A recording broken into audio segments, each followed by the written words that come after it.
우리 아가, 엄마가 너를 위해 계속 기도할게. 안녕. 잘 가라, 우리 아가. 동생아, 꼭 살아남아야 돼. 내가 널 위해서 지켜보면서 기도하고 있을 거야. 잘 가. 안녕, 동생아. 갈대숲에 꼭꼭 숨어서 우리 동생을 지켜봐야지. 아가는 갈대숲 사이로 둥실둥실 흘러갔어요. 하나님께서 아가와 함께 해주셨어요. 물고기들을 불러 모아 아가가 가는 길을 지키게 하셨어요. 후후 바람을 불어 아가가 안전하게 나일강 여행을 할 수 있도록 도와주셨어요. 우리 친구들도 아가가 둥실둥실 나일강을 지나갈 수 있도록 같이 기도해 주세요. 하나님, 아가를 지켜주세요. 그때였어요. 나일강에 목욕하러 온 이집트 공주가 갈대 상자 속 아가를 발견했어요. 어머, 저게 뭐지? 아기 아니야. 어머, 정말 사랑스럽게 생긴 아기다. 아이고, 불쌍해라. 아가야, 배가 많이 고팠지? 내가 너한테 먹을 것을 줘야 되는데 나는 아기를 돌볼 줄 모르는데 어떡하지? 누구 아는 사람 없나? 그때 갈대숲에 숨어 지켜보고 있었던 누나가 공주에게 다가갔어요. 안녕하세요, 공주님. 제가요, 이 아기를 잘 돌볼 사람을 알고 있어요. 공주님이 허락만 해주신다면 제가 그 사람에게 말해서 이 아기를 잘 키우게 할게요. 그래? 정말 잘 됐다. 어서 데려다가 이 아가에게 우유를 먹여주렴. 나는 도무지 아기를 어떻게 키울지 모른단 말이야. 네, 공주님. 제가 아기를 잘 키울 사람을 알아요. 저희 엄마가 아기 키우기 대장이거든요. 그래, 그럼 너희 엄마에게 이 아가를 데려가서 우유를 먹이고 건강하게 키워서 나에게 데려오렴. 내가 이 사랑스러운 아가 이름을 모세라고 지을 거야. 모세는 내 아들이 돼서 이집트의 왕자가 될 거야. 엄마! 우리 동생 모세를 제가 다시 데려왔어요. 엄마가 우리 동생 모세를 키우게 됐어요. 하나님께서 우리 동생을 지켜주셨어요, 엄마. 네, 저희 해피에서는 가정의 달인 5월에 장난감을 활용해서 말씀을 나누는 시간을 아이들과 함께 가졌습니다. 첫 번째 주일 말씀의 주제가 아기 모세의 이야기였는데요. 가정에서 아이들이 엄마 아빠와 함께 예배를 드린 후에 질문을 엄마 아빠가 아이들에게 합니다. 나일강을 둥실둥실 떠가는 아기 모세를 지켜주신 분이 누구시지? 하면 아이들은 큰 목소리로 하나님이라고 대답을 합니다. 여러분도 우리를 지켜주시는 분이 하나님이심을 믿으십니까? 네, 하나님은 이렇게 우리 삶을 지켜주시고 인도해 주시는 분이십니다. 그런데요, 우리를 지키시는 하나님께서 우리가 결코 바라지 않았던 상황 속으로 우리를 내모실 때가 있습니다. 분명 하나님은 우리를 지키시고 보호하시는 분이신데 하나님의 속성과는 전혀 다른 상황이 우리 삶에 닥칠 때가 있습니다. 모세의 어머니인 요게벳에게 감히 상상할 수조차 없는 삶의 위기가 찾아옵니다. 바로가 이스라엘 자손이 날이 갈수록 번성하는 것에 근심해서 이스라엘의 남자아이를 나일강에 빠뜨려 죽게 하는 명령을 내렸기 때문입니다. 지키시고 보호하시는 하나님의 그 놀라운 은혜는 어디로 간 것일까요? 이제 태어난 지도 얼마 되지 않은 아기 모세에게 이런 놀라운 하나님의 은혜는 표면적으로 보기에는 함께하지 않는 것 같습니다. 사람들은 수군대며 말을 했겠지요. 진짜 운도 없다. 이런 때에 아들을 낳다니. 수군대는 사람들의 목소리를 들으며 아기를 떠나보내야 했던 요게벳의 마음은 어땠을까요? 자기 목숨을 내어주어도 하나도 아깝지 않을 그 소중한 아이를 포기해야 하는 마음을 우리는 가늠조차 하기 어렵습니다. 세상에서 가장 치사한 일이 줬다가 뺏는 일이잖아요. 왠지 이 상황은 하나님께서 요게벳에게 아들을 줬다가 뺏는 상황같이 보입니다. 저는 아직 아기가 없는데요. 가끔요, 임신 테스트를 하고 나면은 울컥 눈물이 날 때가 있습니다. 임신 테스트를 한다는 것은 어쩌면 나에게 아기가 찾아왔을지도 모른다는 기대감이 있다는 거잖아요. 아직 찾아오지도 않은 아기인데 임신 테스트에서 임신이 아니라는 결과를 받으면 생기지도 않은 아이를 잃은 느낌이 들어서 슬픈 마음이 들 때가 있습니다. 그런데 요게벳은요, 10달을 품고 고통스럽게 아기를 낳았습니다. 그런 아기를 몇 달이 되지 않은 그때에 잃게 되어버리는 상황이 생긴 것입니다. 하나님께서는 왜 이런 상황 가운데 요게벳을 두셨을까요? 우리는 이런 상황이 우리 삶에 벌어지면 보통은 절망합니다. 대개는 주저앉습니다. 하나님께 울며 원망하지요. 왜 나에게만 이런 고통을 주시냐고, 내가 뭘 그렇게 잘못했냐고 하나님께 이야기하지요. 그러다가 이내 포기하고 맙니다. 그래, 나는 원래 잘 되는 일 하나 없었지. 내 인생은 늘 이래 라면서 한탄을 하며 손을 놓아버리기 일쑤이지요. 또 닥칠지도 모르는 불행을 불안해하면서 하루하루를 그렇게 살아갑니다. 그런데 이 지점에서 요게벳은 보통의 사람들과는 다른 반응을 보입니다. 하나님께서 요게벳에게 지혜를 주십니다. 요게벳을 주저앉아서 포기하게 하지 않으셨습니다. 분명 아기 모세는 나일강에 던져질 것이지만 던져지나 단 하루라도 살릴 수 있는 방법을 생각하게 하십니다. 갈대 상자를 엮게 하십니다. 갈대 상자를요, 꼼꼼히 엮어서 아무리 튼튼하게 만든다고 해도요, 그 상자가 신생아를 살릴 수 있었을까요? 단 며칠도 살기 힘들다는 것을 요게벳은 잘 알고 있었을 것입니다. 그런데 단 하루라도 자신의 아기를 살리려는 엄마의 마음, 그 마음을 하나님께서 잘 아셨습니다. 그리고 단 하루라도 아기 모세를 살리고자 하는 요게벳의 그 마음을 사용하십니다. 갈대 상자를 손으로 엮으며 요게벳은 하나님께 기도했을 것입니다. 하나님, 제가 튼튼한 갈대 상자를 만들 수 있도록 도와주세요. 우리 아기 모세가 이 안에서 안전하게 살아남을 수 있도록 좋은 상자를 만들 수 있도록 도와주세요. 제 손에 능력을 부어주세요, 하나님.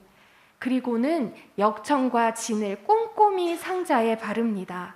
조금의 물도 새지 않도록 역청과 진을 덧바르고 덧바르며 갈대 상자를 만들었을 것입니다.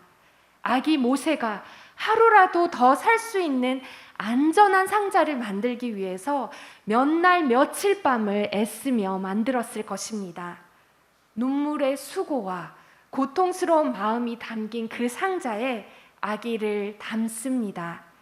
나일강 앞에 서서 아기와 눈을 맞추고 인사를 하지요. 자신의 전부를 다 내어주어도 조금도 아깝지 않을 소중한 아이를 떠나보내는 것이 얼마나 고통스러웠을까요? 가슴이 찢어지고 온몸이 발기발기 찢겨지는 것 같은 고통 속에서 요게벳은 아기의 갈대 상자를 갈대 사이에 두게 됩니다. 이제 더 이상 요게벳이 할 일은 없습니다. 요게벳이 할 일은 여기까지입니다. 갈대 상자를 엮어서 단 하루라도 아기 모세를 살리는 것, 그것이 엄마 요게벳이 할 수 있는 마지막 일이었습니다. 우리가 삶을 살아가다 보면요, 요게벳처럼 어쩔 수 없는 상황을 만날 때가 있습니다. 너무나도 소중한 것을 어쩔 수 없이 흘려보내야 하는 상황이 생기게 됩니다. 수많은 시간을 들이고 노력했는데도 허망하게 무너져 내려버리는 현실 앞에서 아무것도 할 수 없어서 한없이 내 자신이 무력하게 느껴질 때가 있습니다. 밤낮 없이 열심히 일구었던 사업이 생각하지도 못한 어려움 앞에서 문을 닫아야 하는 상황이 생깁니다. 매일 밤을 지새우며 수년간을 투자했던 시험에서 낙방해서 눈물로 하루하루를 보내야 하는 때도 있습니다. 내가 가진 것을, 내 목숨을 내어주어도 아깝지 않을 소중한 아이가 갑작스럽게 병에 걸려 고통스러워하는 모습을 지켜봐야 하는 때도 있지요. 사고 싶은 것, 먹고 싶은 것 하나 제대로 누려보지도 못했는데 아껴서 모았던 그 재산을 한순간에 날려버리는 일도 생길 때가 있지요. 이 모든 상황은요, 우리가 이해할 수 있는 상황이 아닙니다. 삶을 살다 보면 어쩔 수 없이 닥치는 고난과 고통의 시간이 있습니다. 하나님께 이유를 묻지만 도무지 이해할 수가 없는 위기와 고난 앞에서 우리는 최선을 다하고 노력하지만 결국 어쩔 수 없이 소중한 것을 흘려 보내버려야 하는 상황이 생기고 맙니다.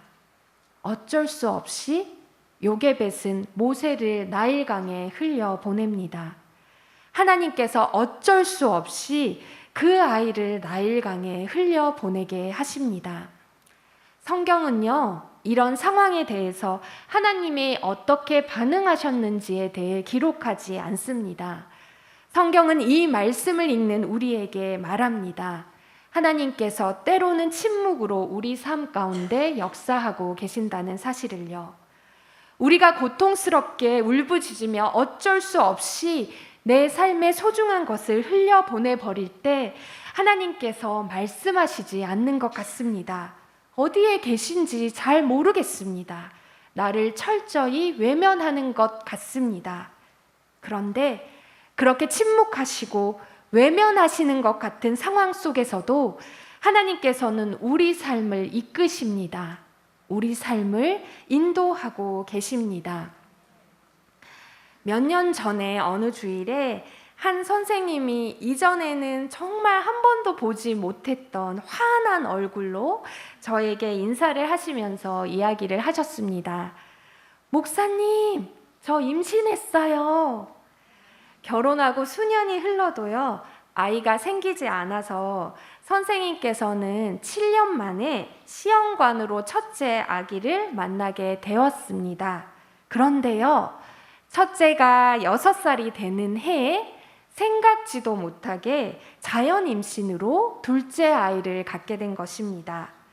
선물같이 찾아온 둘째 아이를 우리는 함께 기뻐하면서 춤추면서 감사를 했습니다. 저는 그때 선생님과 함께 껴안고 뛰면서 감사했던 그 순간이 아직도 기억에 생생히 잊을 수가 없습니다.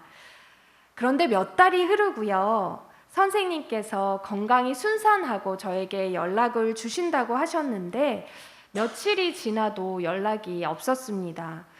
며칠 후 걸려온 전화통화에서 선생님은 울고 계셨습니다. 한국에서 몇 명조차도 걸리지 않는 희귀병에 아이가 걸린 채 태어나게 된 것입니다. 너무나도 작은 아이가요, 신생아 중환자실에서 숨을 가쁘게 몰아쉬는 모습을 보았을 때 저는 너무 마음이 아파서 눈물을 참을 수 없었던 그때가 생생하게 떠오릅니다. 그 아기는요, 생사의 고통을 오고 가는 힘겨운 시간을 지금도 매일 보내고 있습니다. 아이가 태어나고 며칠이 지나지 않았을 때 선생님이 저에게 울며 그런 말을 하셨습니다. 왜 하나님이 하필 나같이 연약한 믿음을 가진 사람에게 이렇게 고통스럽고 견딜 수 없는 일을 주시는지 모르겠다고요. 그리고 너무 마음이 아프니 기도조차 나오지 않는다고 했습니다. 선생님께서는 이 상황 가운데 하나님께서 말씀하시는 것을 들을 여유가 없었습니다. 하나님은 왜 이렇게 고통스러운 일을 선생님의 삶 가운데 두셨을까요? 하루하루 살아가는 것이 너무나도 힘든 그 아기를 키우기 위해서 선생님은요, 코로나 시절 동안 감옥같이 집에 갇혀서 밖을 한 번도 나가지 못하고 아이를 돌보는 일에만 집중을 했습니다. 죽음의 문턱을요, 매일 오고 가는 그 아기를 키우고 있는 선생님의 심정이 어떤지 저는 짐작하기 어렵습니다. 그리고 왜 하나님께서 그렇게 이해할 수 없는 일을 선생님의 가정 가운데 두신 건지도 저는 잘 모르겠습니다. 선생님을 위해 기도할 때마다 저는 너무나도 마음이 아프고 힘이 들었습니다. 선생님께서 가끔 저에게 전화를 주실 때가 있어요. 부재중 전화가 찍힐 때가 있을 때마다 저는 심장이 쿵쾅대서 한참을 진정을 하고 전화 통화를 할 때가 많습니다. 혹시 오늘 무슨 일이 생긴 건 아닐까 하며 걱정하며 전화를 받았지요. 그런데 어느 날 생각보다 너무 밝은 선생님의 목소리를 들었습니다. 선생님이 저한테 전화 통화 중에 이런 이야기를 하시는 거예요. 목사님, 우리 아이가요, 얼마나 사랑스러운지 아세요? 목사님이 아기를 키워보면요, 아이가 맨날 이쁜 것은 아니에요. 아이가 저를 화나게 할 때도 있고 속상하게 할 때도 있는데요, 우리 아이는 저에게 사랑만 줘요. 예쁜 짓만 해요. 이 아이는 한없이 사랑스럽기만 해요. 선생님이요, 아이가 태어나고 처음 몇 달은 숨 쉬는 것조차 고통스러워하는 그 아기를 품에 안고 이 아이를 어떻게 키울까 고민이 돼서 몇 달을 제정신으로 살 수 없었다고 합니다. 온몸에 기계를 달고 힘겹게 숨쉬는 아기를 바라보면서 하나님께서 과연 이 자리에 계신 것인가 하는 의문이 들었다고 해요. 그런데 지금 선생님은요, 하나님께서 어쩔 수 없는 고통을 주신 이유를 이해할 수는 없지만 하나님께서 이 상황 가운데 계신다는 것을 믿으신대요. 아이를 지켜주시는 하나님을 믿으신대요. 그래서 생사를 주관하시는 하나님께서 이 아이와 함께 하심을 믿고 그 아이를 하나님께 맡겨드렸대요. 하나님께 흘려보내드렸대요. 그랬더니요, 상상하지도 못한 사랑의 마음을 선생님께 부어주셔서 아이를 바라볼 때마다 슬펐던 마음은 사라지고 사랑스러운 마음만 가득하게 허락해 주셨대요. 그래서 그 아이와 함께하는 하루하루가 너무나도 소중하고 귀하고 행복하게 여겨진다고 고백하셨습니다. 선생님은 아이가 매일매일 생사를 넘나들 때마다 죽음을 경험하고 살아가신다고 해요. 매일 죽음이라는 것을 생각하신다고 합니다. 여러분, 얼마나 불안한 삶이겠습니까? 얼마나 고통스러운 삶이겠습니까? 그런데 선생님께서 이 모든 상황을 하나님께 흘려보내셨대요. 선생님께서 그 아이를 위해서요, 최선을 다해서 역청과 진을 바르고 갈대 상자에 담아서 참 부모이신 하나님께, 이 아이의 참 주인이신 하나님께 그 아이를 흘려보냈다고 합니다. 그랬더니 하나님께서 역사하셨어요. 그 아이를 바라보면서 매일 불안해하며 고통스러워하며 슬퍼하는 것이 아니라 사랑스러워서 견딜 수 없는 그 귀한 마음을 주시는 겁니다. 그 아이와 함께하는 하루하루가 너무나도 소중하고 천국 같다는 고백을 하게 하시는 겁니다. 여러분, 선생님의 그 고통은 끝나지 않았습니다. 고통스러워하는 아이를 품에 안고 삶과 죽음을 오가면서 매일 그 어려운 시간을 보내야 해요. 그런데 선생님의 아픔을 하나님께 흘려보내고 나니 하나님께서 그 소중한 아이를 지키시는 것을 선생님께서 경험하게 되었습니다. 하나님께서 그 소중한 아이의 참 부모이시며 그 아이를 인도하시는 분이란 사실을 체험하게 된 것입니다. 내가 소중한 것을 지키려고 할 때는 위기가 많고 실수가 많아서 엎치락 뒤치락 정신이 하나도 없다가 하나님께 흘려보내고 나니까 하나님께서 지키시고 인도하시는 것을 알게 된 것입니다. 예전에요, 어떤 분이 그런 이야기를 하시더라고요. 사랑한다의 반대말은 미워하다가 아니라고요. 버리다라고 합니다. 사랑하지 않을 때 버리게 된다고요. 그런데요, 세상의 사랑은 그럴지 모르나 하나님과 우리 사랑은 버려야 진짜 사랑이 됩니다. 우리가 사랑하는 것들을, 우리가 목숨처럼 소중히 여기는 것들을 하나님께 흘려버려야 진짜 지킬 수 있게 되는 겁니다. 우리가 최선을 다해 노력하고 이루려고 했던 그 모든 일들을 하나님께 흘려버려야 하나님께서 진짜 이루시는 것을 경험하게 됩니다. 하나님은요, 우리를 통해 그 일을 경험하게 하시려고 때로는 어쩔 수 없는 고통과 해결할 수 없는 문제를 우리 삶에 겪게 두시는 것입니다. 요게벳은 나일강에 모세를 흘려보냈습니다. 현실적으로는 하루를 살다 죽을 수도 있었고요. 며칠을 더 버티다가 죽을 수도 있었겠지요. 그런데 요게벳이 모세를 하나님께 맡기고 강물로 흘려보냈을 때 하나님께서 모세를 지키셨습니다. 하나님께서 모세를 건져내 주셨습니다. 하나님께서 다시 그 아이를 요게벳에게 돌려주셨어요. 요게벳이 흘려보냈기에 모세는 건짐을 받게 된 것입니다. 사랑하는 성도 여러분, 여러분의 갈대 상자에는 무엇이 들어 있습니까? 사업입니까? 자녀입니까? 명예입니까? 아니면 건강입니까? 목숨보다 중요하다고 생각하는 그것을 때로는 알 수 없는 방법으로 이해할 수 없는 일을 일으켜 하나님께서는 그것들을 흘려보내게 하십니다. 내가요, 물이 새지 않도록 최선을 다해 역청과 진을 바른 그 갈대 상자를 내가 움켜쥐고 있는 것이 아니라 하나님의 손에 맡기라고 하십니다. 내 삶보다 더 소중한 것이 있다면, 내 모든 사랑을 부어도 아깝지 않을 내가 끝까지 지켜내고 싶은 것이 있다면요, 그것을 하나님께 흘려버려 보십시오. 그러면요, 내 삶의 진짜 주인이신 하나님께서 이끌어 주실 것입니다. 내 삶의 참 부모이신 하나님께서 인도해 주실 것입니다. 그렇게 흘려보냈더니 하나님께서 건져주심을 경험하게 될 것입니다. 흘려보내는 것이 여러분, 때로는 너무나도 어려운 일일 수 있습니다. 흘려보내는 것이 차라리 내 목숨을 잃는 것이 나을 거야 라고 생각할 만큼 더 두려운 일일 수도 있습니다.